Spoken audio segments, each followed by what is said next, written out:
So today's editorial, आज हम लोग क्या क्या डिस्कस करेंगे। 15 जून 2020, फर्स्ट आर्टिकल है under the curve. GST meeting हुई है, जीएसटी काउंसिल की मीटिंग हुई है फिर से दोबारा लॉकडाउन के बाद से।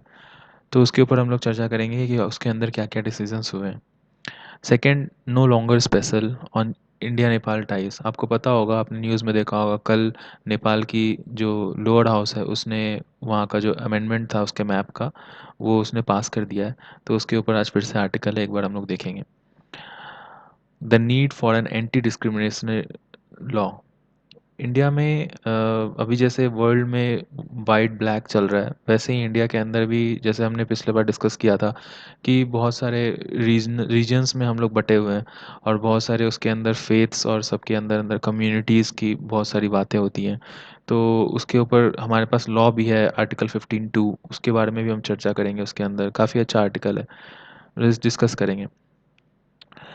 फिर प्रीलिम्स में से रिलेटेड हम लोग सबसे पहले देखेंगे नेवी लाइसेंस ऑफिसर क्या होते हैं। फिर Indian ocean commission including map, map के थ्रू हम लोग डिस्कस करेंगे कि इंडियन ओशन मेडागास्कर कहाँ पे है, स्ट्रेट ऑफ हार्मूज कहाँ पे है, क्यों अभी रेलिवेंट है हमारे आज के न्यूज़ टॉपिक में। जीएसटी कमेटी क्या होती है, उसके फंक्शंस क्या होते हैं, उसके मैंडेट्स क्या होते हैं, अर्थक्वेक कैसे आता है, क्योंकि गुजरात में भी अर्थक्वेक आया है। तो आया है, उसमें कोई लोग की क्षति नहीं हुई है, लेकिन अभी अर्थक्वेक जब आया है तो अर्थक्वेक हमारे लिए काफ़ी इंपॉर्टेंट हो जाता है। एक बार देखेंगे।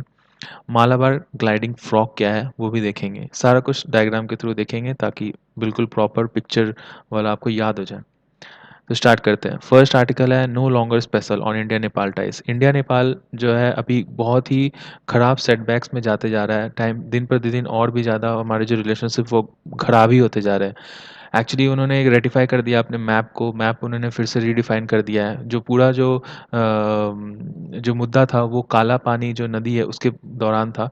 एक्चुअली जो काला पानी नदी के से बाउंड्री हमारी और नेपाल की पड़ती थी, लेकिन टाइम के साथ काला पानी जो नदी है वो स्लाइड करके इंडिया के अंदर तरफ आ गई है। तो उनका जो है नेपाल का बॉर्ड थोड़ा सा एरिया जो है वो बढ़ गया है। अभी वहाँ पे पहले से तब सब कुछ ठीक था, लेकिन अभी अभी कुछ दिन पहले जब हमने वहाँ पे अभी जब रोड कंस्ट्रक्शन शुरू करा है, तो उसके बाद से उसका जो थोड़ा सा मामला है वो थोड़ा और गर्म हो गया है। मामला तूल और पकड़ गया जब डिफेंस मिनिस्टर जो है हमारे, उन्होंने इनॉग्रेट किया रोड, और उसके बाद जनरल नरावे जो है उन्होंने उनके नेपाल के विरोध के ऊपर जनरल नरावे ने कैसा कह दिया कि ये चाइना के सपोर्ट पे ये लोग ऐसे विरोध कर रहे हैं, नहीं तो ये ऐसे विरोध नहीं करते। तो जिस वजह से नेपाल वाले भी इस बात पे ईगो पे ले चुके हैं, और उसके बाद वहाँ के एमई जो है वो बहुत बार, 3 बार 4 बार 5 बार इंडिया की तरफ से भी ये थोड़ी गलती हुई है, क्योंकि हमने कभी भी उनके टाइमली उनको हम लोग उतना वैल्यू नहीं दे पाए, ऐसा उनको उनका कहना है नेपाल वालों का। नेपाल वाले कहते हैं कि कभी भी इंडिया जो है वो इक्वल व्यवहार नहीं करता। हम भी एक सोवेरियन नेशन है, लेकिन हमारे एमई से उनके एमई मिलते हैं, हमारे पीएम से उनके एम्बेसडर मिलते हैं, हमारे पीएम से उनके पीएम बहुत ही रेयर ऐसा होता है कि हम मिल पाएँ। और उसके बाद भी जब हम टॉक्स करना चाहते हैं तो हम 2 3 4 बार उनको बोलते हैं, तब जाकर फिर हमारा एक बार मंजूर होता है। तो काफ़ी ज़्यादा डिले होता है इन सब सारी चीज़ों में।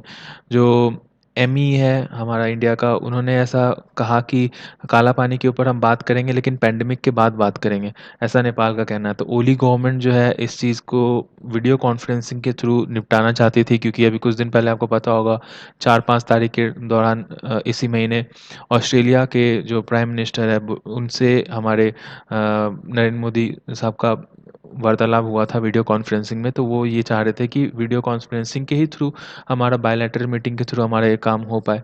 लेकिन वो चीज़ नहीं हो पाया। हमारे एमई ने उनको कहा कि पैंडेमिक के बाद इस चीज़ को देखेंगे, इस मुद्दे को देखेंगे।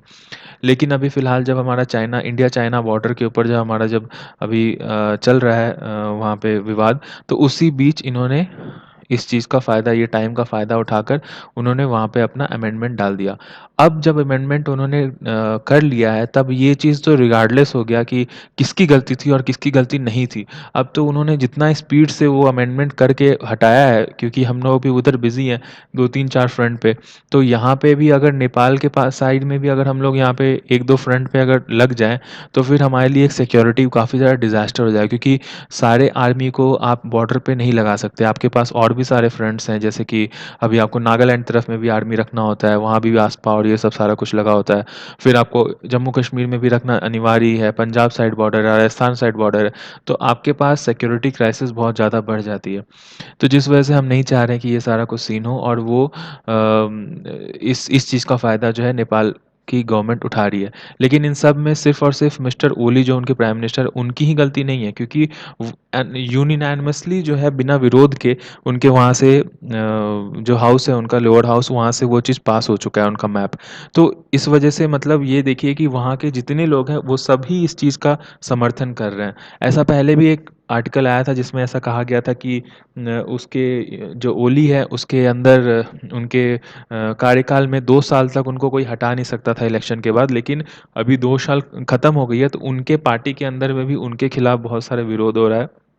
जिस वजह से उनका ये ऐसा अभी एक नेशनलिस्ट वाला जो अभी कदम उठा रहे हैं कि वो दिखा रहे हैं कि हम अपने गवर्नमेंट को काफ़ी ज़्यादा सोवेरियन बना रहे हैं और काफ़ी टफ हम इंडिया के खिलाफ भी बोल सकते हैं, और वो अपना एक जो है कि अपना झंडा मजबूत कर रहे हैं अपने देश के अंदर। लेकिन इन सब से क्या हो रहा है, इन सब से ये भी हो रहा है कि जो इतने साल का जो हम लोग का लीगेसी जो था इंडिया नेपाल का, वो ख़राब हो रहा है इन सब के चक्कर में। और जो रिलेशनशिप जो है हमारे दो कंट्रीज़ के बीच में, उन सब चीज़ को अगर अभी फ़िलहाल सुधारा नहीं गया जल्द से जल्द, तो वो आगे चल के बहुत ही ज़्यादा ख़राब हो सकती हैं, जिसकी वजह से जो सदियों पुरानी जो स्पेशल रिलेशनशिप हम लोग शेयर करते आ रहे हैं, उसके ऊपर क्षति पहुँच सकता है। नेक्स्ट जो आर्टिकल है, need for anti discriminatory law. ये मुद्दा एक्चुअली क्या है? देखिए, मुद्दा तो ये है कि हम लोग करीबन 400-500, 600, 700 पता नहीं कब से हम लोग अपने अंदर में ही हिंदू सोसाइटी, मुस्लिम सोसाइटी, इन सब में देखते आ रहे हैं, हिंदू मुस्लिम के बीच में थोड़ा-सा बहुत छुआ-छूत टाइप का चलता है, नॉन-वेज, वेज वाला सीन। फिर जो हिंदू के अंदर में भी बहुत सारे शेड्यूल कास्ट और इस तरह के ओबीसी और एसटी, एससी, ये सब सारा कुछ थोड़ा बहुत चलता ही है। तो ये सब डिस्क्रिमिनेशन जो है वो इंडिया में तो बहुत दिन से है ही। लेकिन इन सब से अभी क्या है, रिजर्वेशन आ गया है और फिर बहुत सारे लॉज आ गए हैं, तो जिस वजह से ऊपर ऊपर कोई कुछ बोलता नहीं है। तो लेकिन अगर लॉज हैं तो जिस वजह से ऊपर ऊपर कोई बोलता नहीं, लेकिन फिर भी कहीं ना कहीं अंदर ये चीज़ अभी भी है हमारे सोसाइटी में। तो न्यूज़ में ये क्यों है एक्चुअली? अब आर्टिकल के ऊपर आते हैं। न्यूज़ में इसलिए है क्योंकि जो डैरेन सैमी, आपको पता होगा, वेस्ट इंडीज़ के कैप्टन हैं, तो उनको जैसे आपके भी फ्रेंड होते होंगे तो आप उनको ऐसे ही मतलब फ्रेंडशिप में कालू कालू कहते होंगे, अबे कालू ओ कालू। तो ये उन लेकिन ये हमारे देश में ये चीज़ चल जाता है, हम काफ़ी आपस में बोलते हैं, हम लोग उस भावना से नहीं बोलते, हम लोग वैसे ही निकनेम से बोलते हैं। लेकिन ये जो शब्द है, अब मुझे याद है कि ये कपिल शर्मा जो शो होता है कॉमेडी में, उसमें आए थे वो ब्रेटली। ब्रेटली जब आए थे तो उनसे वैसे ही मजाक में कुछ कहे थे, काली बिल्ली के ऊपर बात हो रही थी कि आपके देश में भी ऐसा सुपरस्टिशन है क्या कि कोई काली बिल्ली आपका रास्ता काट के चले जाए तो आप लोग आगे नहीं जाते हैं? तो बोलते हैं, तो वो जैसे ही उन्होंने बोला काली बिल्ली, तो कपिल ने बोला, तो वो ब्रेटली तुरंत उसको इंटरव्यू करके बोलते हैं कि काली नहीं, लेट्स से कोई और, किसी और भी कलर का, जैसे व्हाइट ब्लैक कुछ भी और कलर का, काली नहीं बोलिए आप। तो ये आप इस इंटेंसिटी को देखिए कि वो कितना ज़्यादा इस चीज़ को महत्व देते हैं। उनके लिए ये उनके मन में बस चुका है कि हमें ये वर्ड भी अपने मुँह से नहीं निकालना है। तो उनके लिए काफ़ी बड़ा मुद्दा होता है व्हाइट एंड ब्लैक वाला। तो अभी डैरेन सैमी जो है उनको यहाँ पे कालू बोलता था, तो वो हिंदी वर्ड समझते नहीं थे। वो उनको रिस्पॉन्ड भी करते थे। लेकिन कुछ दिन पहले उन्होंने ये चीज़, उनको ये रियलाइज़ हुआ कि एक्चुअली कालू का मतलब ब्लैक होता है। तो उन्होंने ये चीज़ को रेज़ किया है सोशल मीडिया के ऊपर। उसमें अभिनव मुकुंद जो हैं वो भी हमारे फर्स्ट क्लास प्लेयर हैं, कुछ ओडीआईस खेले भी हैं, तो ऑलराउंडर हैं, बैटिंग बॉलिंग करते हैं। तो उन्होंने भी ये कहा कि हाँ, ये चीज़ हमारे इंडिया में ऐसा तो है, जो साउथ इंडियन है वो नॉर्थ इंडियन को थोड़ा, मतलब नॉर्थ इंडियन जो है वो साउथ इंडियन को थोड़ा टीज़ करते हैं कलर को लेके। तो ये उन्होंने 2 साल पहले भी कहा था ये बात, लेकिन उन्होंने उस टाइम पे ये कहा था कि मैं ये कुछ ऐसा अनवांटेड अटेंशन नहीं चाहता हूँ, मैं बस खाली इसलिए ये चीज़ बताना चाहता हूँ बिकॉज़ मैं चाहता हूँ कि हमारी सोसाइटी सुधरे। इस तरह का जो टीज़ है, ईव टीज़िंग है, ये सब रेसिज़्म कहा जाता है, ये चीज़ ना हो हमारी सोसाइटी में। फिर इस बात पे, डैरेन सैमी की इस बात पे इरफान पठान ने भी उनको थोड़ा सपोर्ट किया। उन्होंने कहा कि हाँ, ये मुद्दा थोड़ा बहुत तो हमारे इंडिया में है। जैसे कि आप देखिए यहाँ पे ये जो ऊपर है, इन्होंने ये शेयर किया है कि जैसे 2014 का ये पिक्चर है ईशान शर्मा का। तो उन्होंने कहा कि उस टाइम पे मुझे पता नहीं था कि वो क्या बोलते थे। इसमें क्या लिखा है ईशान शर्मा ने, मी, भुवी, कालू एंड सनराइज़र्स। तो ये जो वर्ड है इनका कालू जो इन्होंने यूज़ करा था, यही इसी पिक्चर को लेकर पूरा विवाद शुरू हुआ था और उनके पास ऐसा एक प्रूफ़ था। तो इसके ऊपर और भी बहुत सारी बातें हुई हैं, सोशल मीडिया में सब लोग एक-दूसरे को गाली-वाली दे रहे हैं। तो इरफ़ान पठान ने कहा, फिर उसके बाद थोड़ा-सा और एक और उन्होंने ट्वीट किया कुछ दिन के बाद। उन्होंने ऐसा ट्वीट किया था, एक्चुअली थोड़ा फ़िलॉसफ़िकल टाइप का ट्वीट था। एक्चुअली उन्होंने कहा था कि आप लोग एक ही घर में रहते हैं, हमें जैसे एक घर में रहते हैं, तो हम उस घर से प्यार करते हैं, लेकिन हम घर वालों से प्यार नहीं करते हैं, ऐसा कैसे हो सकता है? तो ये जब उन्होंने लिखा तो एक्चुअली उनका मतलब क्या था, घर से मतलब था इंडिया और घर वालों से मतलब कि इंडिया के अंदर और भी जो बहुत सारे लोग हैं, कलर के और जात के और लोग सब जो रहते हैं, तो उनके आपस में बहुत सारा जो अभी माहौल ख़राब चल रहा है, उसके ऊपर उन्होंने कहा था। तो ये जो प्रेजुडिस जो बना के रखे हो अपने मन में कि वो चीज़ ठीक नहीं है, ये चीज़ वो अच्छा नहीं है, तो ये चीज़ नहीं होना चाहिए एक्चुअली। तो ये डिफरेंट एस्पेक्ट्स ऑफ लाइफ जो है वो हर जगह पे हम देखते हैं और जैसे कि basic education, employment, basic goods खरीदने जाओ, उसमें भी बहुत लोग बिज़नेस में भी प्रेफ़र करते हैं कि हम हिंदू या फिर हम अपने उस पर्टिकुलर सब रिलीजन वाले को ज़्यादा प्रेफ़र करेंगे। मतलब ये चीज़ नेपोटिज़्म जो है हमारे सोसाइटी में काफ़ी डीपली ये चीज़ बसी हुई है। सबसे बड़ा बात ये है कि जो अनडायरेक्टली जो हम लोग यहाँ पे अनअटेंडेड अनडायरेक्टली ये चीज़ हम लोग कह देते हैं और कभी-कभी तो ऐसा होता है कि कोई नहीं ऐसा उस चीज़ को मतलब समझता है या फिर उसको उतना तूल नहीं देता है, मज़ाक में टाल देते हैं। लेकिन कभी-कभी ऐसा होता है कि वो अंदर-अंदर बहुत ज़्यादा क्षति दूसरों को पहुँचा देता है और केस भी अगर हो गया बाय चांस एसटीएससी लॉ पे केस हो जाता है तो वो नॉन बेलेबल केस है। अगर किसी ने जाके सही में वो गवाही दे कर के बोल दिया तो आपकी बेल भी नहीं हो ऐसी ऐसी सीन हो जाएगी। ये जो ट्वीट है उन्होंने ट्वीट करा था इरफ़ान पठान ने, इसके ऊपर नीचे जो है वो काफ़ी ज़्यादा राम कहानी चला है। आप ट्विटर पे जाकर इस चीज़ को चेक कर सकते हो। तो ये एक एग्ज़ाम्पल था। अब केस स्टडी के ऊपर वो आते हैं राइटर जो है कि और भी कहाँ-कहाँ पे क्या-क्या हुआ है और किस तरीके से वहाँ-वहाँ पे लॉ है और कैसे हमारे इंडिया में हम लोग इस चीज़ को चेंज कर सकते हैं। जो आर्टिकल है वो कहता है केस वन स्टडी जो ये फ़ॉरेन में हुआ था शायद यूएसए में ऐसा हुआ था। वहाँ के जो चीफ जस्टिस थे आपके बर्गर उन्होंने कहा था कि एक एग्ज़ाम्पल दिया था उन्होंने, वहाँ पे भी ये चीज़ डिस्क्रिमिनेशन वाला चीज़ है जैसे ब्लैक और व्हाइट वाला वहाँ चलता है। तो उन्होंने ये एक एग्ज़ाम्पल दिया था कि सिर्फ़ लॉ लाने से नहीं हो जाता है आपका कि आपने कहा कि देखो अब जी हमने लॉ लेकर के आ गए हैं, लेकिन फिर भी आपके अंदर-अंदर में डिस्क्रिमिनेशन आप खुद कर रहे हो। आपकी जनता लॉ को लेकर आई है लेकिन आपकी आपकी जनता खुद अंदर-अंदर डिस्क्रिमिनेट कर रही है। हम उस स्किन कलर के आदमी आदमी के साथ नहीं जाएँगे ये वो। तो ये पता है कैसा दिखता है? ये उस वाले कहानी का मुझे याद दिलाता है जो लोमड़ी और हंस की सार्स वाली जो कहानी थी, जिसके अंदर क्या होता है कि लोमड़ी एक बार उसके घर में पार्टी होती है, तो लोमड़ी बुलाता है सास को कि तुम आओ मेरे घर पे हम पार्टी दिए हैं। तो फिर वो जाता है वहाँ पे लेकिन लोमड़ी चालाक होता है, उसको पूरा खाना खुद से खाना होता है। तो उसने उसे एक थाली में लाकर और खाना दिया। तो अब सास की जो चोंच लंबी होती है तो वो खाना तो वैसे तो खा नहीं पाएगा, तो वो कुछ नहीं करता, वो चुपचाप बैठे रहता है। फिर वो घर जाता है उस दिन, 2-3 4 दिन के बाद उसका खुद का भी जन्मदिन आता है, वो उसको बोलता है मेरा जन्मदिन है, तुम मेरे घर आओ, मैं पार्टी दूँगी।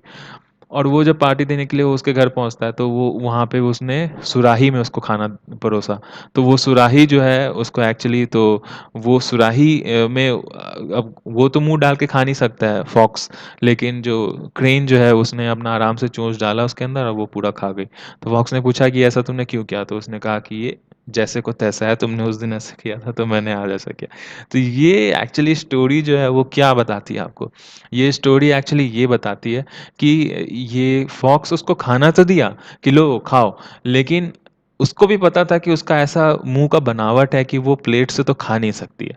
तो ये दिखाने के लिए दूसरों को कि हमने पार्टी दिया है, हम सबको खाना खिला रहे हैं। लेकिन वो सुविधा नहीं प्रोवाइड करवा पाया है कि वो खाना जो है वो खा प्लेट से उठाकर अपने निवाला मुँह में डाल पाए।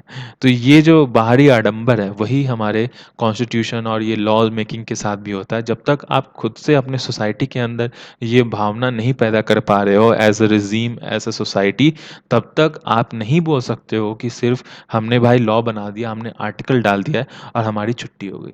इंडिया में भी जो है आर्टिकल 15 टू क्लॉज़ 2 वो ऐसा स्टिपुलेट करता है कि किसी भी सिटीज़न को religion, race, caste, sex, place of birth उसके ऊपर आप शॉप्स या फिर किसी बिज़नेस ऑर्गेनाइज़ेशन या फिर कोई भी चीज़ में, जैसे 3-4 चीज़ हमारे क्राइटेरिया है, उस चीज़ के ऊपर आप उनको डिनाई नहीं कर सकते हो, आप भगा नहीं सकते हो कि नहीं हम तुम्हें नहीं देंगे। लेकिन ऐसा हुआ कि ज़ोरास्ट्रियन कोऑपरेटिव सोसाइटी है, वहाँ उनकी एक केस हुई थी सुप्रीम कोर्ट के अंदर 2005 के टाइम पे, society versus district registered cooperatives society urban.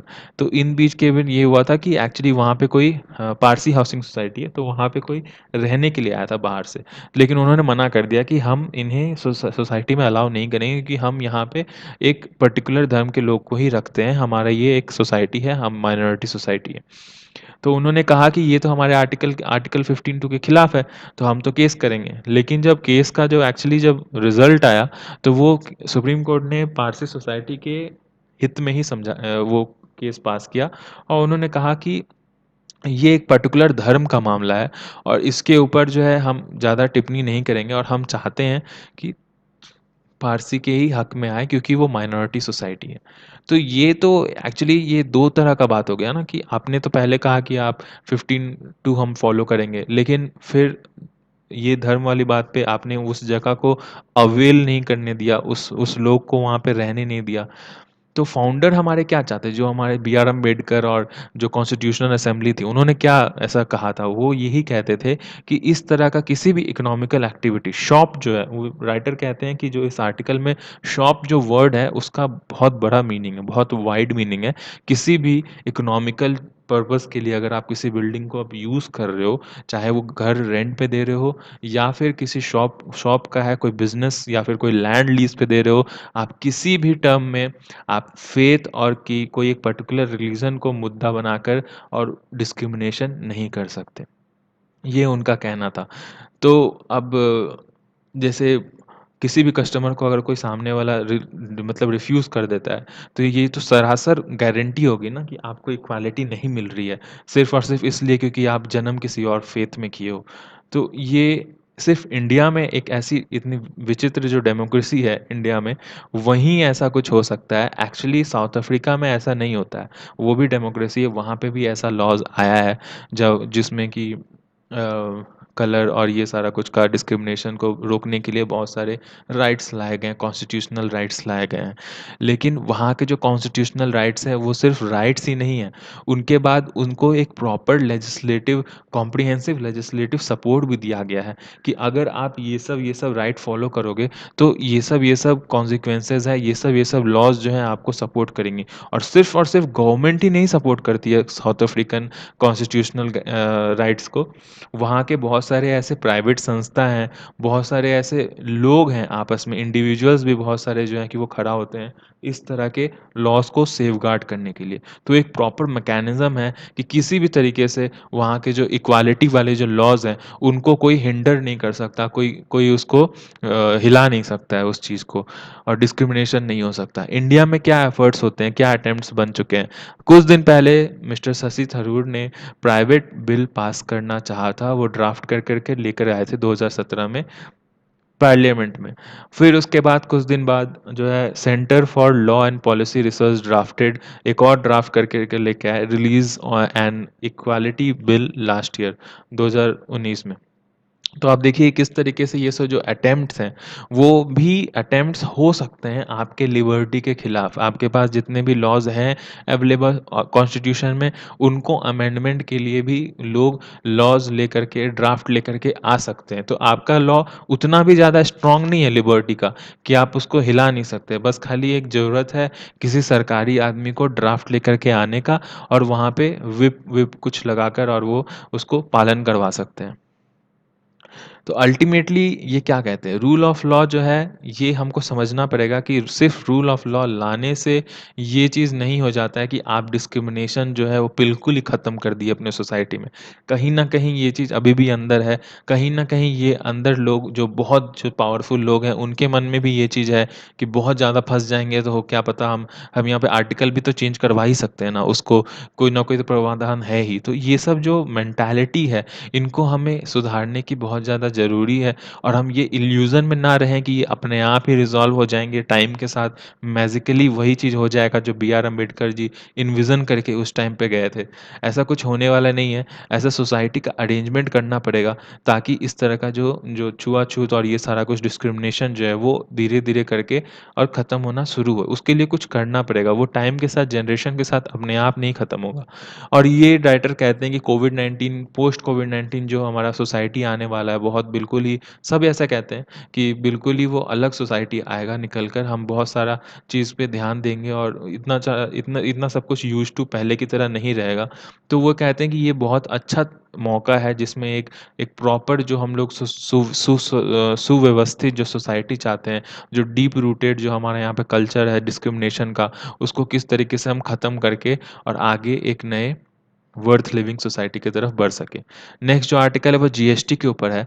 Actually behind the curve compensation on state GST के ऊपर जो है कि किस तरीके से वो स्टेट को कहाँ पे लायबिलिटीज़ क्या-क्या टैक्स देना चाहिए, टैक्स लायबिलिटीज़ क्या है। आर्टिकल को हम बाद में डिस्कस करेंगे। पहले हम देख लेते हैं कि जीएसटी काउंसिल क्या होता है, जीएसटी क्या होता है। कंपोज़िशन ऑफ जीएसटी में क्या है, यूनियन फाइनेंस मिनिस्टर जो हैं वो चेयरपर्सन होते हैं। अभी कौन है? मिसेस निर्मला सीतारमनियन। फिर उसके उनके नीचे जो होता है इलेक्टेड वाइस चेयरपर्सन होता है और union revenue secretary ex officio secretary वहाँ पे रहते हैं। उनके नीचे union minister of state, revenue finance member, finance taxation, any minister from any of the state और chairman CBEC ex officio parliament invitee. मैं चाहूँगा अगर आप सुन रहे हो तो कमेंट सेक्शन में कमेंट करो कि अभी फ़िलहाल chairman CBEC ex officio permanent invitee जो है वो कौन है भारत सरकार में। उसके बाद क्या-क्या काम होता है? एक्चुअली काम होता है जीएसटी का टैक्सेस को किस तरीके से लेना है, क्या उसके रेट्स होने चाहिए, कहाँ-कहाँ पे छूट देनी है और क्या थ्रेशोल्ड लिमिट होना चाहिए। मतलब थ्रेशोल्ड लिमिट का मतलब कि अगर सरकार ये डिसाइड करती है कि 5 लाख अगर आप कमा रहे हो, उसके बाद आपको टैक्स देना शुरू करना है। अगर आप 5 लाख से नीचे रख रहे हो, तो आपको टैक्स नहीं देना है। तो ये सारा कुछ स्टेट्स के ऊपर में भी थ्रेशोल्ड होता है, हर चीज़ के ऊपर एक थ्रेशोल्ड होता है। वो सारा कुछ थ्रेशोल्ड भी जीएसटी काउंसिल ही डिसाइड करती है। कंपोज़िशन हमने देख लिया, वोटिंग राइट्स क्या है? सेंटर को 1/3 वोट कास्ट करने का राइट है और जो स्टेट है उनको 2/3 2/3 भाग जो है वो उनको कास्ट करने का राइट है। छोटा हो या बड़ा सबको इक्वल राइट्स है। अब आते हैं हम लोग आर्टिकल के ऊपर। जब से पैंडेमिक शुरू हुआ है एक्चुअली तो दो ये दूसरा मीटिंग हुआ था। पिछला मीटिंग पहले हो चुका था, दूसरा मीटिंग फ्राइडे को हुआ था। उसमें क्या डिसाइड किया गया कि अभी फ़िलहाल जितने जो स्टेट्स हैं, उनमें जीएसटी का जिन्होंने अभी तक फॉर्म जो वो फ़ी भरा नहीं है, इंटरेस्ट जो है वो भरा नहीं है, तो उसपे इंटरेस्ट इंटरेस्ट कुछ नहीं लगेगा। और बहुत सारे ऐसे भी होते हैं बिज़नेसमैन जिनका उतना थ्रेशोल्ड जितना बिज़नेस नहीं हो पाया तो उनको अभी उसके ऊपर कुछ वैसा पैसा देना नहीं या फिर हो सकता है ज़ीरो उनका कुछ वैसा बिज़नेस ही नहीं हुआ होगा, दुकान बंद होगा। मान लीजिए जिम वाला है कोई, उसका दुकान उतना दिन से बंद है, तो वो उसको कुछ पैसा ही नहीं देना है। तो उनको अभी कुछ वैसे जिनको नहीं भी देना होता था उनको भी जैसे सोल प्रोप्राइटरशिप वाला जैसे कुछ होता है, तो हर महीने उनको एंट्री करनी पड़ती है कि हमने इतना कुछ किया है और निल या अगर कुछ नहीं हुआ फिर भी निल लिखकर वो चीज़ फॉर्म वहाँ पे जमा करना होता है, ऑनलाइन भी हो जाता है जीएसटी वाले पे। तो ये चीज़ आपको नहीं करना होगा, बिल्कुल आपको जिसने जिसने कुछ भी टैक्स लायबिलिटीज़ नहीं है, वो बिल्कुल ही इस चीज़ से फ्री है कि उनको कुछ भी कुछ नहीं करने का ज़रूरत है। तो ये चीज़ अभी ये मीटिंग में बातचीत हुई थी। अभी क्या है कि मीटिंग में जो बातचीत हुई उसके ऊपर और भी जो चर्चा हुआ कि इतना लेट क्यों इस चीज़ का डिसीज़न आया और जो लॉकडाउन का जो इतना लेट डिसीज़न आया भी है इतना लेट क्यों ये डिसीज़न आया? लेकिन डिसीज़न जब आया भी है तो ये फ़ार फ्रॉम सफिशिएंट है। इससे और अच्छा डिसीज़न आ सकता था। हम मानते हैं कि लॉकडाउन शुरू-शुरू में जब चालू हुआ था तो हमें नहीं पता था कि ये इतने दिन तक चलेगा। अब जो है धीरे-धीरे लॉकडाउन खुलना शुरू हुआ है, बिज़नेसेस जो हैं वो चालू होना शुरू हुई हैं। लेकिन फिर भी यह आपको सब कुछ जानने के बाद भी जो आप जो अभी टर्म्स लेकर के आए हैं, वो सफिशिएंट नहीं है क्योंकि जैसा हमको पता है पहले 4 महीने पहले हम लोग 1 लाख करोड़ जो मार्क था वो डायरेक्ट हम लोग पार कर चुके थे। टैक्स कलेक्शन में, लेकिन अभी जो है वो स्लिप बहुत ज़्यादा स्लिप कर चुका है। 97,597 करोड़ जो है वो अब धीरे-धीरे उस लेवल तक पहुँच गया है। निर्मला सीतारमण ने कुछ दिन पहले उन्होंने कहा कि 45% जो है वही आ पाया है इनडायरेक्ट टैक्स का जो टारगेट होता है। जितना भी टारगेट था उसका सिर्फ 45% आ पाया है। तो ये जो हमारा जो प्रॉब्लम हुआ है, ये टैक्स बैग जो है उसके अंदर जो प्रॉब्लम हुआ है, तो बहुत सारे स्टेट जो हैं वो ये कह रहे हैं कि आपको इमरजेंसी फिस्कल सपोर्ट जो है वो रिलीज़ कर देनी चाहिए और जीएसटी में और भी ज़्यादा जो है को कंपनसेशन हमें प्रोवाइड करवानी चाहिए। जो स्टिमुलस पैकेज जो आया था कुछ दिन पहले, जो आपको पता होगा 20 लाख करोड़ का जो आया था, उसके ऊपर जो स्टेट्स को वो पैसे जो मिले हैं, जिस वजह से उनकी थोड़ी-सी बार्गेन पावर जो है वो बोरो करने की, लोन लेने की पावर जो है, वो थोड़ी-सी बढ़ी है।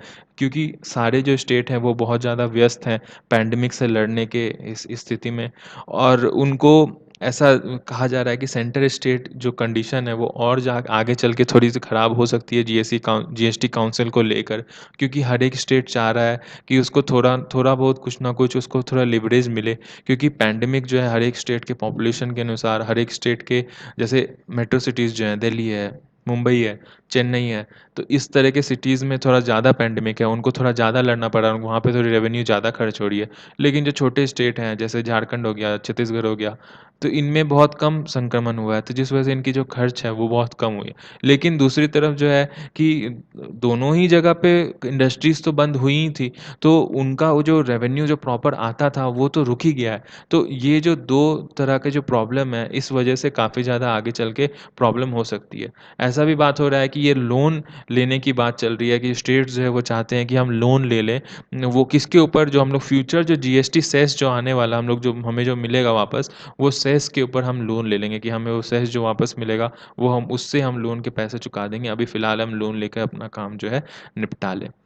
जो भी आगा सिचुएशन, वो सिचुएशन आपके एक्सपेक्ट जो आप करते हो, वो सिचुएशन आप जुलाई को अगर आप जो स्पेशल मीटिंग है, वो मीट करके आप एक प्रॉपर ठोस उसके ऊपर आप रैशनल एक डिसीज़न लें, ताकि जितने भी आपके जो टेक्सटाइल और फुटवियर्स, फर्टिलाइज़र्स, जितने भी सेक्टर हैं, जो फ्रंट लाइन सेक्टर जो हैं आपके, उन सबको इतना ज़्यादा क्षति ना पहुँचे। और इस कर्व पे, जो हमारा इकोनॉमी का जो कर्व चल रहा है, वो इस ग्राफ के कर्व पे आप कोई भी चीज़ों को टालना या फिर टाल-मटोल करके या फिर कोई ईज़ी नहीं ले सकते हो। बहुत ज़्यादा ही क्रिटिकल सिचुएशन है। नेक्स्ट हम लोग का जो आर्टिकल है वो है Indian navy and Madagascar. Actually क्या है, इंडियन नेवी जो है वो अभी इंडियन ओशियन कमीशन जो है उसकी ऑब्जर्वर कंट्री बनी थी कुछ दिन पहले, मार्च में ऐसा डिसीजन आया था। उसके बाद से अब इंडियन नेवी ऐसा सोच रही है कि हम नेवी लाइसेंस ऑफिसर जो है उनको भेजेंगे हम RMIFC मैडागास्कर के पास। RMIFC क्या है? Regional maritime information fusion centre. और उसके साथ ही साथ यूरोपियन मैरीटाइम सर्विलियंस इनिशिएटिव जो है, जो कि स्ट्रेट ऑफ हार्मोज़ जो है, वहाँ पे भी हम भेजेंगे मैरीटाइम डोमेन अवेयरनेस MDA के उठान के लिए। अब हम ये दोनों चीज़ देख लेते हैं, ये कहाँ-कहाँ पे है। सबसे पहले ये देखें कि लाइसेंस ऑफिसर क्या होता है। जैसे लाइसेंस जो बोलते हैं हम लोग ना, उसको बोलते हैं संगठित या फिर मजबूत या फिर एक कड़ी बनने को कहते हैं। तो liaison officer is a person who liaisons between two organisation to communicate and coordinate their activities. उन दोनों के एक्टिविटीज़ को सार्थक तरीके से आगे चलाने को, उन दोनों को प्रॉपर तरीके से कोऑर्डिनेशन, उन दोनों के बीच में बैठाने को लाइसेंस ऑफिसर जो है वो काम करते हैं। तो जैसा हमने यहाँ पे देखा कि हार्मोस, स्टेट ऑफ हार्मोस में यूरोपियन मैरीटाइम डोमेन अवेयरनेस के लिए वो जाएँगे और आपकी जो मैडागास्कर है, वहाँ पे जो है RM regional maritime information fusion centre, RMIFC, इनके लिए ये जाएँगे। तो ये दोनों के बीच में जो है आपके इंडियन नेवी के जो पर्सनल हैं, वो काम करेंगे। तो हम देख लेते हैं मैप के ऊपर कि ये कैसे है और क्या काम करेंगे। देखिए, ये है हमारा स्ट्रेट ऑफ हार्मोस। ये स्ट्रेट ऑफ हार्मोस कहाँ है? ईरान और सऊदी अरेबिया के बीच में जो ये जो फासला है, इसको हम लोग ये यहाँ पे पर्शियन गल्फ के अंदर जो जाता है, जो कंट्रीज़ हैं आसपास, वो बहरीन है, कतर है, यूएई है, ओमान है। कई बार क्वेश्चन ऐसा आ जाता है कि गल्फ ऑफ ओमान से कौन-कौन से कंट्रीज़ टच होती हैं। तो उसमें आ जाएगा ऑप्शन में कि ओमान या फिर कतर आ जाएगा, बहरीन आ जाएगा। तो उसमें बोला चूज़ वन और टू अमंग देम। तो ये चीज़ आपको काफ़ी एकदम बिल्कुल अच्छे तरीके से याद करना है। ये अरेबियन सी है, ये पाकिस्तान है यहाँ पे, और ये ईरान है। यहाँ पे पाकिस्तान का और चाइना का एक पोर्ट है, यहाँ पे इंडिया का एक पोर्ट है। अभी हम लोग आगे नेक्स्ट स्लाइड में देखेंगे। तो देखिए ये जो ईरान है, यहाँ पे आपके छाबार पोर्ट जो है, जिसके अभी कुछ दिन पहले बहुत ज़्यादा न्यूज़ में था, छाबार पोर्ट इंडिया ने डेवलप किया है। ईरान का ये जो है वो पोर्ट है, और ये इसलिए डेवलप किया है क्योंकि ये बगल में पाकिस्तान का पोर्ट है, और उसे हो सकता है हम लोग उसको यूज़ ना करने दें वो हमें आगे चल के। तो जिस वजह से सेफ्टी के लिए हम लोग अफ़गानिस्तान को यहाँ से हम लोग रसद और सारा कुछ हम लोग प्रोवाइड करवाते हैं। तो ये इंडिया के थ्रू डेवलप किया हुआ एक पोर्ट है, और हम लोग काफ़ी ज़्यादा इसके ऊपर डिपेंड करते हैं, जिस वजह से अभी फ़िलहाल जो यूरोपियन वाला जो आपका जो वो था मैरीटाइम जो संगठन था, वो चीज़ वो यहाँ पे ज़्यादा एक्टिव है। क्यों एक्टिव है? क्योंकि ये जो जो रीज़न है, अभी आप देखिए, ये जो रीजन है ना आपका, ये काफ़ी ज़्यादा इम्पोर्टेंट और काफ़ी ज़्यादा आज के टाइम पे बिज़ी रीजन है। ये स्ट्रेट ऑफ हॉर्मोज़ वाला जो है, फिर ये गल्फ़ वाला, गल्फ़ ऑफ एडन वाला भी जो है, ये जो इतना दूर का जो ये जो रीजन है, ये बहुत ही ज़्यादा बिज़ी है आजकल। क्योंकि यहाँ पे एक तो एनर्जी सेक्टर की बहुत सारी यहाँ से शिप्स पार होती हैं। जितने भी जो शिप्स हैं जो एनर्जी सेक्टर की, वो यहाँ से पार होते हैं। दूसरा बात ये है कि इधर से भी जो जितने भी जो ये जो शिप्स हैं वो भी यहाँ से पास होके और वो यूरोप का उधर साइड में जाने का कोशिश करते हैं। अफ्रीका से क्रॉस करके नहीं जाते हैं। तो यहाँ बहुत बार ऐसा देखा जाता है कि पायरेट्स पाए जाते हैं। कुछ दिन पहले अभी ऑस्ट्रेलिया के एक शिप को भी यहाँ पे इन्होंने बंदी बनाकर रख लिया था। तो ये जब पायरेट्स तो जब पाए जाते हैं यहाँ पे, तो क्या होता है कि इंडिया जो है वो यहाँ से यहाँ जाने में इंडिया को बहुत टाइम लग जाता है। तो उतने देर में तो वो बम मार के आपके शिप को गिरा देंगे।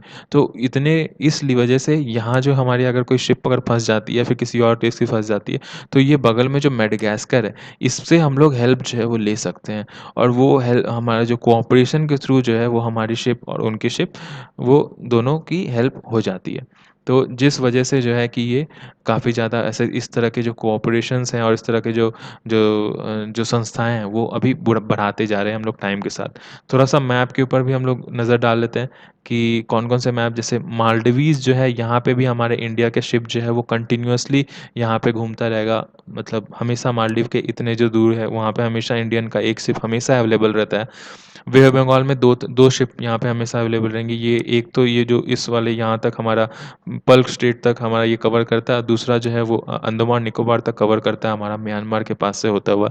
अभी अंडमान निकोबार का जो ये नंबर 1 जो पोर्ट है हमारा, इसको कहते हैं मालदीव। तो मालदीव जो है यहाँ पे इसको ऑस्ट्रेलियन कोस्ट गार्ड को हम लोग ये दे रहे हैं कुछ दिन के लिए। ऑस्ट्रेलिया जो है हमारे, वो इधर में कोई एक आइलैंड है वो हमें दे रहा है कुछ दिन के लिए लीज़ पे। तो हम लोग अभी एक्सचेंज करके और हम लोग एक दूसरे के टेरिटरी की को यूटिलाइज़ किस तरीके से करें, आगे फ्यूचर में किस तरीके से हम लोग अगर चाहें तो कैसे साथ में काम कर सकते हैं, तो उसके ऊपर काम चल रहा है। फिर तो ये हमारा जो लिस्ट है वो इन्फोग्राफिक्स आप इंस्टाग्राम के हमारे जो हैंडल है currentaffairs.india, उसके ऊपर आप इस चीज़ को देख सकते हो। और पीडीएफ जो है वो भी डाउनलोड कर सकते हो आप टेलीग्राम लिंक से, तो आप इसको बाद में आराम से देख सकते हैं। आगे देखिए, मैग्नीट्यूड ऑफ अर्थक्वेक जो है वो शेक किया आपके गुजरात को। गुजरात में कुछ दिन पहले भी आया था, हमेशा आते रहता है। क्यों आते रहता है वहाँ पे? भुज में जो है वो हमेशा ही आते रहता है आपका वहाँ पे अर्थक्वेक। क्यों आते रहता है, तो वो आज हम डिस्कस करेंगे। एक्चुअली अर्थक्वेक आता कैसे है? अर्थक्वेक आता है फॉल्ट की वजह से। जब भी कोई स्ट्रेस आ जाता है अर्थ में कितने तरीके के फॉल्ट होते हैं? देखिए, सबसे पहले होता है डाइवर्जेंट, कन्वर्जेंट, ट्रांसफॉर्म। डाइवर्जेंट में क्या होता है, ये दोनों जो है वो दोनों दो तरफ भागती है आपस में, एक इधर और एक इधर। तो इसमें क्या है, ये यहाँ से रिज पैदा होता है बीच में। रिज क्या होता है, तो ये न्यू यहाँ से जो है वो मिट्टी जो भी जो अर्थ का क्रस्ट है वो न्यू क्रस्ट बन के आता है। फिर यही जो चीज़ है, ये चीज़ आपकी ये ऐसे करके आगे जाएगी, यहाँ से भी ऐसे करके आगे बन के, और वो आगे जा रही है, दोनों साइड से जो एरो है इधर जाए। लेकिन वो कहाँ तक जाएगी, सॉरी, लेकिन वो कहाँ तक जाएगी? कहीं न कहीं तो जाके वो नीचे जाएगी। तो वो जहाँ पे नीचे जाती है ना, तो वो चीज़ को हम लोग बोलते हैं कन्वर्जेंट। तो ये यहाँ पे नीचे जा रही है, वैसे ही इधर से भी कहीं से वो आके और वो चीज़ यहाँ से अंदर कन्वर्जेंट जो है नीचे जाता रहेगा। नीचे जाता रहेगा, तो ये दोनों कब तक नीचे जाएँगे? अब इसमें से जो पुराना वाला जो होगा ना वो ज़्यादा हैवी होगा, तो वो नीचे जाएगा। जो नया होगा वो ऊपर रहेगा। तो वो नीचे जब जाते रहता है तो ये बीच में यहाँ पे थोड़ा-सा फ्रिक्शन होता है। ये हमेशा जाते रहता है, जाते रहता है, जाते रहता है। कभी ऐसा टाइम आता है जहाँ पे फँस जाता है, यहाँ पे अटक जाता है। तो फिर भी वो यहाँ से धक्का तो मिल ही रहा है उसको। ये सामने इधर वाले भाई साहब तो रुकेंगे नहीं। तो ये जब जाते हैं अचानक से जो है झटके से वो नीचे जाता है। जैसे ही वो झटके से नीचे जाता है तो वो हिलती है यहाँ पे। ये जो यहाँ पे पूरा मतलब ऐसे फ़ोकस जो है वो हिल जाता है और फिर उसके बाद यहाँ से हमारा जो है कि अर्थक्वेक आ जाता है। फ़ोकस पॉइंट आप सुनते होंगे कि किसी ओशियन में था, फिर उसके बाद यहाँ पे आ गया, सुनामी आ गया और इस तरह का चीज़ आ गया। तो वो इसी तरीके से आता है। तो ये जो फ़ॉल्ट्स हैं, ये कहाँ-कहाँ पाए जाते हैं? तो ये और ये दोनों तो हो गया कि ये इससे निकल रहा है, जा रहा है। अब देखिए कहीं बाई चांस कोई इधर में कोई और प्लेट है, जैसे कि अभी हम देखते हैं यहाँ पे ये देखिए इतने सारे प्लेट्स हैं पूरे वर्ल्ड में। पूरा अर्थ जो है वो प्लेट पे ही बँटा हुआ है, प्लेट पे ही रखा हुआ है। तो ये इतने सारे जो फ अब ये कोई जो है कि वो ऐसे अंदर जा रहा है, कोई जो है वो ऐसे करके बाहर जा रहा है, तो ये कन्वर्जन डाइवर्जन बन रहा है। लेकिन सर ये चीज़ यहाँ इधर इधर भी तो है, ये वाला चीज़ आपका इधर जा रहा है। हो सकता है कि ये वाला चीज़ इधर जा रहा है, तो ये एक और भी तो फ़ोर्स बन रहा है ना कि ये एक दूसरे से घिस रहा है। तो उसी तरीके से इंडियन प्लेट जो है यहाँ पे देखिए इस जगह पे हमारा भुज आता है गुजरात का और यहाँ पे कितने सारे प्लेट्स का एक संघर्ष है यूरेशियन प्लेट भी है आपका इंडियन प्लेट भी है और अरेबियन प्लेट भी है तीन तीन प्लेट यहाँ पे जो ट्राई जंक्शन टाइप से बन रहा है जिस वजह से यहाँ पे अक्सर कुछ ना कुछ ड्रामा होता रहता है इसको अगर हम थोड़ा-सा डिटेल में देखेंगे, थोड़ा बड़ा करके, तो देखिए ये एनाटोलियन प्लेट है, ये यूरेशियन प्लेट है, पर्शियन, तिब्बत, बर्मा, ओरोगिनी और ये इंडियन प्लेट है। ये आपका गुजरात का ये जो है वो एरिया गुजरात का है। तो यहाँ पे जब भी कुछ अगर कुछ ड्रामा होता है, कुछ घर्षण होता है, फ्रिक्शन होता है, जब जैसे ही यहाँ पर अर्थक्वेक आता है, तो सबसे पहले गुजरात हिलता है।